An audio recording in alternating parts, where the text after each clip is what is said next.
Welcome to my YouTube channel physics with Sajal. আজকে আমরা class 11 Ray Martin question ব্যাংকের semester 1 এর মডেল কোশ্চেন পেপার 1টা সলভ করব।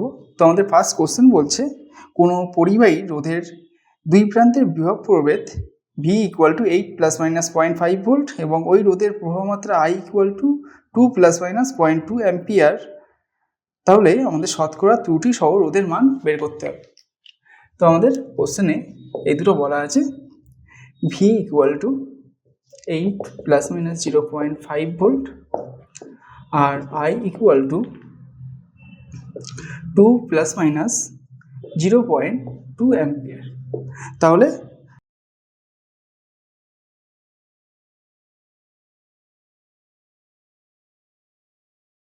তো এখন আমরা ওহমের সূত্র থেকে এটা জানি যে V = IR হয়, তাহলে R = আমাদের V/I হয়। এখন আমাদের V এর মান হবে এইটা 8 আর I হবে আমাদের 2, তাহলে এটা বসিয়ে দিলে এখানে আমাদের আসছে 4 ওহম। এবার আমাদের এই শতকরা ত্রুটির মানটা বের করতে হবে। তো এই বিভব প্রভেদ মাপার জন্য যে ত্রুটিটা হচ্ছে আমাদের সেটা হলো 0.5 ভোল্ট, আর তড়িৎ প্রবাহ I মাপতে গেলে আমাদের ত্রুটিটা হচ্ছে 0.2 অ্যাম্পিয়ার। এখন আমরা এই রিলেশনটা থেকে পেয়েছি যে R = V/I। তাহলে এখান থেকে আমরা এটা লিখতে পারি dR/R = dV/V প্লাস dI/I। মানে আমরা এখানে আর এর যে আপেক্ষিক ত্রুটি হয় তার সর্বোচ্চ মানটা বের করলাম, সেই কারণে এখানে প্লাস হয়ে গেল। এবার এর সাথে বোথ সাইডে আমরা যদি 100 গুণ করে দেই তাহলে আমরা শতকরা ত্রুটিটা পেয়ে যাব।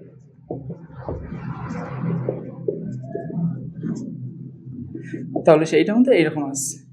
এখন DV সেটা হলো আমাদের 0.5 ভোল্ট আর ভিটা হলো আমাদের 5 × 100 প্লাস DI হলো আমাদের 0.2 আর I হলো আমাদের 2। তো এবার এটা ক্যালকুলেশন করব, তাহলে এখানে আসছে 0.1 × 100 আর এখানে আসছে 0.1 × 100। তাহলে এটা গুণ করে দিলে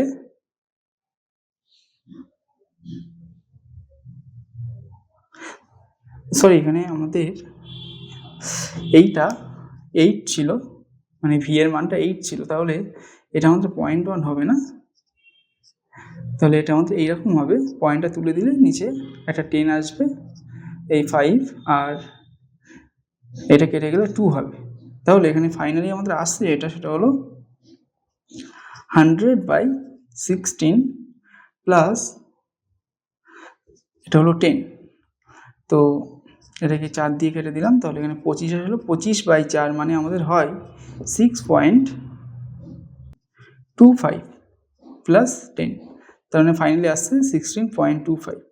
তাহলে আর এর পরিমাপের যে ত্রুটিটা হলো সেটা হলো আমাদের শতকরা ত্রুটি, সেটা হলো 16.25%। তাহলে আমাদের এখানে অপশন অনুযায়ী আমাদের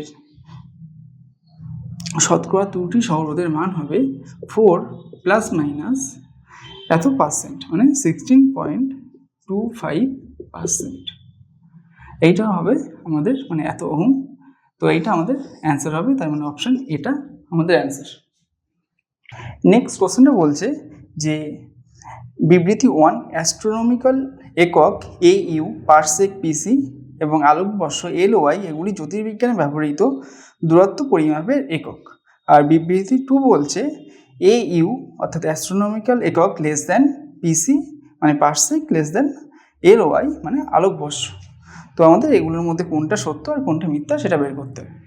তো ফার্স্টে আমাদের যেগুলো বলা আছে সেটা হলো AU অর্থাৎ অ্যাস্ট্রোনমিক্যাল ইউনিট, পারসেক PC আর আলোকবর্ষ লাইট ইয়ার, এগুলো সবই আমাদের জ্যোতির্বিজ্ঞানে ব্যবহৃত দূরত্ব পরিমাপের একক। তার মানে বিবৃতি যে 1টা আছে সেটা আমাদের সঠিক। আর নেক্সট 2 নম্বর বলছে এদের মধ্যে একটা রিলেশন দেওয়া আছে এইরকম, AU less than PC less than LOI। তো এক্ষেত্রে আমাদের যেটা হয়, এই যে পিসিটা সব থেকে বড় একক হয় দূরত্ব পরিমাপের ক্ষেত্রে, তারপরে আমাদের AU হয় আর সব থেকে ছোট হয় আমাদের LOI অর্থাৎ আলোকবর্ষ। তার মানে এই যে সিকোয়েন্সটা দেওয়া আছে, অর্ডারটা দেওয়া আছে, সেটা আমাদের ভুল। তার মানে বিবৃতি 2 আমাদের ভুল আর বিবৃতি 1 আমাদের ঠিক। তাহলে অপশান অনুযায়ী আমাদের অপশান এ অর্থাৎ বিবৃতি 1 সত্য এবং বিবৃতি 2 মিথ্যা, এটাই অ্যান্সার হবে। অপশান এটা আমাদের এক্ষেত্রে কারেক্ট অ্যান্সার। নেক্সট কোশ্চেনটা বলছে 5.74 গ্রাম ভরের একটি বস্তুর আয়তন 1.2 সেন্টিমিটার কিউব। তাহলে বস্তুটির ঘনত্ব সঠিক তাৎপর্যপূর্ণ অঙ্ক সংখ্যায় কত হবে? তো এখানে আমাদের বলেছে যে বস্তুটার ভর অর্থাৎ এম, এটা বলা আছে 5.74 গ্রাম, আর বস্তুটার আয়তন ভি বলা আছে 1.2 সেন্টিমিটার কিউব। এখন আমাদের ঘনত্ব বের করতে বলেছে, ঘনত্বকে আমরা রো দিয়ে প্রকাশ করছি। ঘনত্ব ইকুয়াল টু হয় আমাদের ভর বাই আয়তন, তাহলে রো ইকুয়াল টু হয়ে যাবে এম বাই ভি। এইবার আমাদের জানতে চেয়েছে 5.74 বাই 1.2, এটা অর্থাৎ আমাদের রোটাকে সঠিক তাৎপর্যপূর্ণ অঙ্ক সংখ্যায় কত হবে সেটা জানতে চেয়েছে। তো এটা ভাগ করলে আমাদের যেটা আসে, তো ভাগটা তোমরা নিজেরা করে নেবে, আমি এখানে জাস্ট ফাইনাল অ্যান্সারটা লিখছি। ভাগ করলে আমরা যেটা পাচ্ছি সেটা হলো এইরকম আসে আমাদের 4.7833। এখন এটাকে এই রেজাল্টটাকে আমাদের তাৎপর্যপূর্ণ সংখ্যার সাহায্যে লিখতে বলেছে। তো ভাগের ক্ষেত্রে আমরা যদি তাৎপর্যপূর্ণ অঙ্কের নিয়মটা কাজে লাগাই, মানে প্রত্যেকটা সংখ্যায় কটা তাৎপর্যপূর্ণ সংখ্যা আছে সেটা দেখি ফার্স্টে, তাহলে কী হবে, এই যে নিচের ঘরে যেটা আছে 1.2, এখানে আমাদের দুটো তাৎপর্যপূর্ণ অঙ্ক আছে, আর উপরেরটাই আমাদের 3টে তাৎপর্যপূর্ণ অঙ্ক আছে। এবার আমাদের ফাইনাল রেজাল্টে এই 3 আর 2 এর মধ্যে যেটা ছোট হবে সে ঠিক ততগুলোই তাৎপর্যপূর্ণ অঙ্ক থাকবে। তার মানে আমাদের ফাইনাল রেজাল্টে দুটো তাৎপর্যপূর্ণ অঙ্ক থাকবে। তাহলে আমাদের এইটা একটা, আমরা বাদিক থেকে কাউন্ট করা শুরু করব, তাহলে এইটা একটা হবে ফার্স্ট, এইটা একটা সেকেন্ড, মানে এই দুটো তাৎপর্যপূর্ণ অঙ্ক থাকবে আমাদের রেজাল্টে। তাহলে এটাকে অ্যাপ্রক্সিমেটলি আমরা এইভাবে লিখতে পারি 4 পয়েন্ট, এই 7-এর পরের অঙ্কটা আমরা দেখব সেটা আমাদের কী হচ্ছে, গ্রেটার দেন 5 হচ্ছে, তাহলে সাথে সাথে আমাদের 1 যোগ হয়ে যাবে। তার মানে ফাইনাল রেজাল্টটা হলো অর্থাৎ ঘনত্বটা হলো আমাদের 4.8 গ্রাম পার সেন্টিমিটার কিউব। তার মানে আমাদের অপশান ডিটা অ্যান্সার হবে। তো তোমাদের এক্সামে কিন্তু ক্যালকুলেটর ইউজ করতে দেওয়া হবে না, সেই কারণে এটা কিন্তু ক্যালকুলেটর ইউজ না করে তোমাদেরকে করতে হবে ক্যালকুলেশনটা। নেক্সট 4 দাগের অঙ্কটা বলছে যে কোনো গতিশীল কণার অতিক্রান্ত দূরত্ব s = 2.5 t² সমীকরণ অনুযায়ী পরিবর্তিত হয়, তাহলে t = 5 সেকেন্ড সময়ে কণার তাৎক্ষণিক দ্রুতি কত হবে? তো আমাদের এর ক্ষেত্রে বলা আছে অতিক্রান্ত দূরত্ব s = 2.5 t², তাহলে তাৎক্ষণিক দ্রুতি অর্থাৎ v আমাদের t = 5 সেকেন্ড সময়ে v = কত হবে এটা জানতে চেয়েছে। তো এই তাৎক্ষণিক দ্রুতি এইটা ইকুয়াল টু হয় আমরা জানি ds dt, মানে এই s এর ডেরিভেটিভ করলে যেটা পাবো সেইটা। তাহলে এখানে s এর রাশিমালাটা বসিয়ে দেবো, বসিয়ে দিলে এইরকম আসছে। এবার 2.5 আমাদের ডেরিভেটিভের বাইরে চলে আসবে আর এখানে t² পড়ে থাকবে। তো t² এর ডেরিভেটিভ করলে t এর সাপেক্ষে আমরা কী পাই, এই পাওয়ারে যেটা থাকবে t এর পাওয়ারে যেটা আছে সেটা সামনে চলে আসবে, গুণ হয়ে যাবে, আর t এর পাওয়ারটা 1 কমে যাবে, অর্থাৎ এখানে 2t হয়ে যাবে। তাহলে গুণ করলে আমরা ফাইনালি কী পাচ্ছি 5t। এখন t = 5 সেকেন্ড সময়ে আমাদের তাহলে v = কত হচ্ছে 5 × 5 অর্থাৎ 25 মিটার পার সেকেন্ড। তাহলে আমাদের অপশান বিটা অ্যান্সার হচ্ছে। নেক্সট কোশ্চেনে আমাদের দুটো বিবৃতি দেওয়া আছে, কোনটা সত্য আর কোনটা মিথ্যা লিখতে হবে। তো প্রথম বিবৃতিটা বলছে সমান বেগে একটি ট্রাক এবং একটি গাড়িকে ব্রেক প্রয়োগ করে থামানো হলে উভয় ক্ষেত্রেই সমান বাধাজনিত বল প্রয়োগ করা হয়, উভয়েই সমান দূরত্ব অতিক্রম করে স্থির হয়। আর বিবৃতি 2 বলছে পূর্ব দিকে গতিশীল গাড়িটি একটি বাঁক নেয় এবং উত্তর দিক বরাবর একই দ্রুতিতে গতিশীল হয়, গাড়িটির ত্বরণ 0। তো আমাদের 5 দাগে বিবৃতি অনেক যেটা বলেছে যে একটা ট্রাক আছে আর একটা গাড়ি আছে, এরা দুটোই সমান বেগ অর্থাৎ ভি বেগ নিয়ে চলছিল ধরে নিলাম। এখন এর দুটো ক্ষেত্রেই আমাদের সমান বাধাজনিত বল ধরলাম এফ প্রয়োগ করা হচ্ছে বাধাজনিত বল, এবং এরা নির্দিষ্ট দূরত্ব এস যাওয়ার পরে এদের বেগটা কী হয়ে যায়, শূন্য হয়ে যায়, মানে স্থির অবস্থায় আসে। তো অ্যাকচুয়ালি এটা কি আমাদের সত্য, মানে আমাদের এক্ষেত্রে ঠিক হবে সেটা জানতে চেয়েছে। তো ট্রাক আর গাড়ির যদি ভর সমান না হয় সেক্ষেত্রে এটা আমাদের মিথ্যা হবে। কেন? কারণ এক্ষেত্রে বল বলা আছে, তাহলে এর যে মন্দন হবে সেটা আমরা এইভাবে বের করতে পারি, বল বাই ভর। এখন ট্রাকটার ভর যদি m1 হয় আর এর ভর যদি m2 হয় আর এ দুটো যদি সমান না হয়, তাহলে আমরা এখান থেকে এটা বলতে পারি যে a1 not equal to a2, অর্থাৎ ট্রাকটার যে মন্দন নিয়ে স্থির অবস্থার দিকে পৌঁছাচ্ছে আমাদের এটাও ঠিক সেম মন্দন নিয়ে স্থির অবস্থার দিকে পৌঁছাবে না। তাহলে কখনোই এরা সমান বেগ নিয়ে, প্রথম ক্ষেত্রে সমান বেগ নিয়ে চললেও কখনোই এরা একই দূরত্ব এস অতিক্রম করার পরে স্থির অবস্থায় পৌঁছাতে পারবে না, কারণ এদের মন্দনটা আমাদের সমান হচ্ছে না। এক্ষেত্রে আমরা এই সমীকরণটাও ইউজ করে দেখতে পারি, V square equal to U square minus 2as। এখানে আমাদের ভিটা 0 হয়ে যাচ্ছে দুটো ক্ষেত্রে, তাহলে আর ইউটা আমাদের এক্ষেত্রে ভি, তাহলে ভি স্কোয়ার মাইনাস 2as এরকম হচ্ছে। এখন এস ইকুয়াল টু তাহলে বি স্কোয়ার বাই 2a, এটা আমরা লিখতে পারি। এখন যেহেতু আমাদের ভিটা সমান, ভিটা উভয় ক্ষেত্রেই সমান মানে ধ্রুবক, আর টুটাও ধ্রুবক, তাহলে আমরা বলতে পারি এস ইনভার্সলি প্রপোর্শনাল টু এ। এখন a1 আর a2 যদি নট ইকুয়াল টু হয়, মানে একটা একটার সাথে সমান না হয়, তাহলে ট্র্যাক দুটো যখন স্থির অবস্থায় পৌঁছাবে সেক্ষেত্রে ট্র্যাক দুটো না, ট্র্যাক এবং গাড়িটা যখন স্থির অবস্থায় পৌঁছাবে তখন ওর ক্ষেত্রে ওই ট্র্যাক এবং গাড়ির ক্ষেত্রে অতিক্রান্ত যে দূরত্ব হবে সেটাও আমাদের সমান হবে না। তার মানে প্রথম ক্ষেত্রে যেটা বলা আছে যে ওরা সমান দূরত্ব অতিক্রম করে স্থির অবস্থায় পৌঁছায়, সেই স্টেটমেন্টটা আমাদের ভুল। তার মানে বিবৃতি 1টা আমাদের ভুল। আর বিবৃতি 2তে বলছে যে পূর্ব দিকে গতিশীল গাড়িটি একটি বাঁক নেয় এবং উত্তর দিক বরাবর একই দ্রুতিতে গতিশীল হয়। মানে একটা গাড়ি আছে, সেটা প্রথমে পূর্ব দিক বরাবর যাচ্ছিল, আমরা এই দিকটা ইস্ট, এদিকে ওয়েস্ট, এদিকে নর্থ আর নিচে সাউথ ধরে নিলাম, তাহলে পূর্ব দিক বরাবর যাচ্ছে গাড়িটা। এইবার কিছু দূর যাওয়ার পরে একটা বাঁক নিচ্ছে কোন দিকে, উত্তর দিকে, মানে এই দিকে একটা বাঁক নিচ্ছে। এবং এখানে যদি আমাদের ভি দ্রুতি নিয়ে গতিশীল থাকে তাহলে এদিক বরাবর দ্রুতিটা আছে ভি। এখানে বলতে চেয়েছে যেটা গাড়িটা ত্বরণ শূন্য হবে। তো এক্ষেত্রে কখনোই গাড়িটার ত্বরণ আমাদের শূন্য হবে না। আমরা ত্বরণ মানে কি জানি, বেগের পরিবর্তন বাই সময়। এক্ষেত্রে আমাদের বেগের পরিবর্তন সেটা কখনোই 0 হবে না, কারণ আমাদের বেগের পরিবর্তন বের করার সময় একটা বেগ থেকে আরেকটা বেগ বিয়োগ করতে হবে। তো সেক্ষেত্রে আমরা ধরলাম আমরা এইটা আমাদের ইনিশিয়াল বেগ ছিল, আরেকটা হলো এইটা হলো আমাদের ফাইনাল। তো আমরা ফাইনাল দেখে ইনিশিয়ালটা বিয়োগ করছি, তার মানে এটা ইনিশিয়াল, এটা ফাইনাল, তার মানে বিয়োগ করলে আমাদের ইনিশিয়ালটা উল্টে যাবে, এই দিকে চলে আসবে। তাহলে আমাদের যে বেগের পরিবর্তনটা পাবো সেটা এইটা পাবো, এটা কখনোই এক্ষেত্রে আমাদের 0 হবে না। এবার এদের দুটোর মধ্যবর্তী কোণ আমাদের 90 ডিগ্রি হচ্ছে, তাহলে এটা 90 ডিগ্রি হলে এই লব্ধিটা আমাদের কী হয়ে যাবে, এরকম √/v হয়ে যাবে। তার মানে আমাদের বেগের পরিবর্তনটা কখনোই 0 হচ্ছে না। তার মানে এখানে যেটা বলেছে যে গাড়িটির ত্বরণ শূন্য হয়, সেই স্টেটমেন্টটাও আমাদের ভুল বলা আছে। তার মানে বিবৃতি 1 আর বিবৃতি 2 উভয় আমাদের ভুল হচ্ছে। তো তাহলে আমাদের অপশান ডিটা এক্ষেত্রে অ্যান্সার হবে। নেক্সট কোশ্চেনটা বলছে যে এক্স অক্ষ বরাবর একটি কণা সরণ, তার রাশিমালা দেওয়া আছে এইরকম,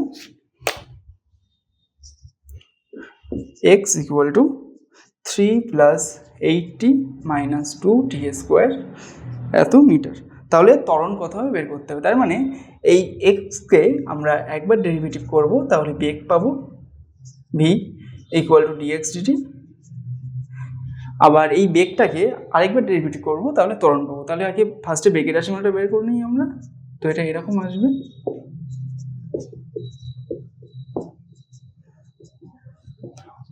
এইবার ফার্স্টের টার্মটা আমাদের ধ্রুবক আছে, তাহলে টি এর রেসপেক্টে এটাকে ডেরিভেটিভ করলে 0 হয়ে যাবে। সেকেন্ড আমাদের এই ধ্রুবক বাইরে চলে আসবে, আর টিটাকে যদি আমরা টি এর রেসপেক্টে ডেরিভেটিভ করি তাহলে 1 হয়। তো এখানে 1 বসিয়ে দিলাম, কারণ পাওয়ারে এর 1 আছে, সেটা ফার্স্টে চলে আসলো, আর টি এর পাওয়ারে আমাদের 0 হয়ে গেল। তার মানে এটা ফাইনালি আমাদের 1ই হবে, মাইনাস এইটাকে ডেরিভেটিভ করলে একটু আগে দেখেছি আমাদের 2t হয়, এর আগের একটা অঙ্কেই দেখেছি। তাহলে এখান থেকে আমরা ফাইনালি পাচ্ছি 8 - 4t। নেক্সট এটা হলো আমাদের ভি এর রাশিমালা। এবার এটাকে আরেকবার ডেরিভেটিভ করে আমরা ত্বরণের রাশিমালা বের করব, এরকম হবে। তাহলে ddt, তাহলে একই রকম ভাবে ফার্স্ট টার্মটা আমাদের 0 হয়ে যাবে যেহেতু কনস্ট্যান্ট টার্মের ডেরিভেটিভ হচ্ছে, আর সেকেন্ড টার্মটা আমাদের 4 ইন্টু টি এর ডেরিভেটিভ করলে 1 হয়ে যাবে, তার মানে ফাইনালি আসবে আমাদের 4 মিটার পার সেকেন্ড স্কোয়ার। তাহলে আমাদের ত্বরণটা আসছে কত, -4 মিটার পার সেকেন্ড স্কোয়ার, অর্থাৎ আমাদের অপশান বিটা অ্যান্সার হবে। নেক্সট আমাদের 7 দাগ। তো 7 দাগের কোশ্চেনটা বলছে একটি বস্তু এক্স অক্ষ অভিমুখে 10 মিটার পার সেকেন্ড প্রাথমিক বেগ নিয়ে এবং 2 মিটার পার সেকেন্ড স্কোয়ার সুষম ত্বরণ নিয়ে গতিশীল, 60 মিটার পার সেকেন্ড বেগে পৌঁছাতে বস্তুটির সময় লাগবে। তো এক্ষেত্রে আমাদের বলেছে, এইটা ধরলাম এক্স অক্ষ, এই এক্স অক্ষ বরাবর একটা বস্তু আমাদের ইনিশিয়ালি 10 মিটার পার সেকেন্ড বেগ নিয়ে গতিশীল এবং এর ত্বরণ বলা আছে সুষম ত্বরণ a = 2 metre per second square. এই সুষম ত্বরণ নিয়ে আমাদের বস্তুটা চলছে। তাহলে এই বস্তুটার কিছু একটা সময় পরে, ধরলাম টি সময় পরে, বেগ হলো 60 মিটার পার সেকেন্ড। তাহলে এই টি এর মানটা আমাদের বের করতে হবে। তো আমাদের এখানে প্রাথমিক বেগ ইউ বলা আছে, অন্তিম বেগ ভি বলা আছে, ত্বরণটাও বলা আছে, সেখান থেকে আমাদের টি বের করতে হবে। তো আমরা এই রিলেশনটা জানি, ভি = ইউ প্লাস এটি। তো এখানে আমাদের ইউ, ভি, এ এগুলোর মান জানা, সেখান থেকে আমরা টিটা বের করে ফেলতে পারবো। তো ভি হলো আমাদের 60, ইউ হলো 10 প্লাস এ হলো 2 ইন্টু টি। তাহলে এখান থেকে আসছে 2t = 60 থেকে 10টা এদিকে নিয়ে আসলে মাইনাস হয়ে যাবে, তাহলে 50 হলো। তাহলে এই 2 আর এটা কেটে গেলে 25 হলো। তাহলে ফাইনালি টি = হলো আমাদের 25 সেকেন্ড। তাহলে সময়টা আমাদের 25 সেকেন্ড হচ্ছে, তার মানে অপশান সিটা অ্যান্সার হবে। নেক্সট কোশ্চেনটা মানে আমাদের 8 দাগ বলছে যে একটি তক্তার মধ্যে দিয়ে গেলে একটি বুলেটের গতিবেগ প্রাথমিক গতিবেগের 1/20 কমে, বুলেটটিকে থামাতে হলে কমপক্ষে কতগুলি তক্তার প্রয়োজন হবে। তো এখানে ধরলাম এইটা হলো আমাদের একটা তক্তা যার বেদ হলো আমাদের এক্স। এখন একটা বুলেট এর মধ্যে প্রবেশ করলো ইউ বেগ নিয়ে এবং তক্তাটা পার হয়ে যাচ্ছে যখন, তখন ওর বেগ, ওর প্রাথমিক যে বেগ ছিল তার 1/20 কমে যায়। তার মানে এখানে এসে ওর বেগ হয়ে যাবে ইউ - 1/20 কার, ওর প্রাথমিক বেগের। তার মানে ফাইনাল বেগ হবে 19u/20। তো এখানে জানতে চেয়েছে ওই বুলেটটা কমপক্ষে কতগুলো তক্তার মধ্যে দিয়ে গেলে বুলেটটাকে আমরা থামাতে পারবো। তো এখানে আমাদের প্রাথমিক বেগ হলো এইটা, আর এইটা হলো অন্তিম বেগ। আর ধরলাম এর ভিতর দিয়ে এ মন্দন সহ গতিশীল আছে।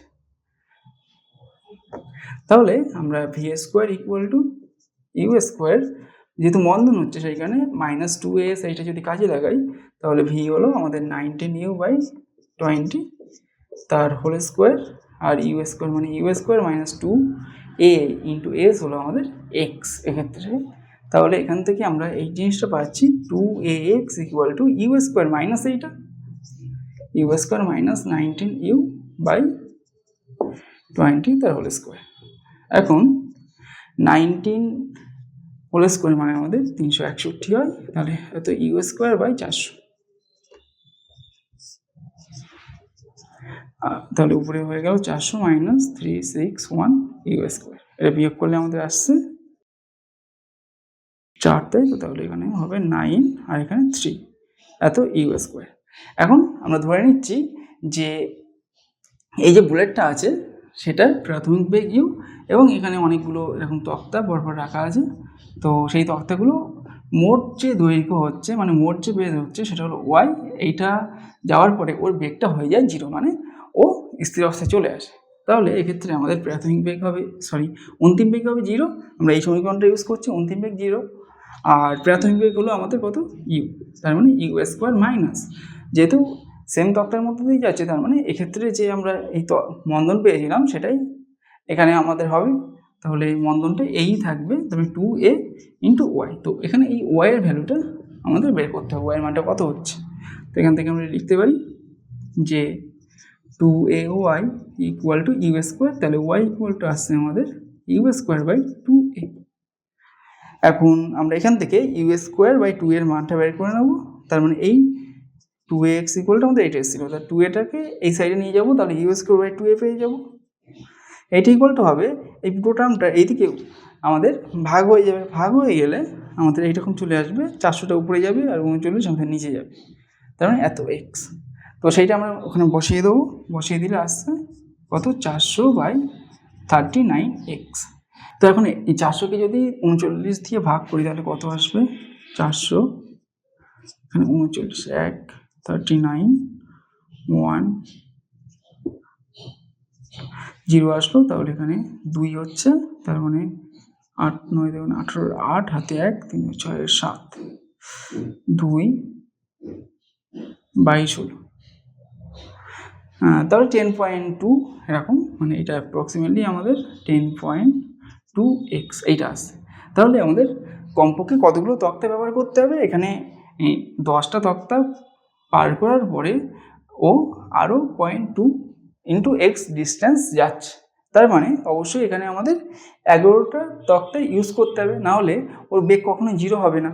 কারণ 10টা তক্তা ও অতিক্রম করার পরে ওর যে বেগটা হচ্ছে সেটা কখনোই 0 হচ্ছে না। যদি 0 হতো তাহলে এখানে আমাদের 10xই আসতো, তো 10x আসছে না, সেটা 10 থেকে আমাদের 11-এর মধ্যে আসছে, তার মানে অবশ্যই এখানে কমপক্ষে আমাদের 11টা তক্তা ব্যবহার করতে হবে। তার মানে অ্যান্সার হয়ে গেল আমাদের অ্যাপ্রক্সিমেটলি 11x। আবার প্রত্যেকটা তক্তার বেদ কত x, তাহলে ফাইনাল অ্যান্সার হবে, মানে তক্তার সংখ্যা হবে আমাদের 11টা। তাহলে অপশান ডিটা আমাদের অ্যান্সার হবে।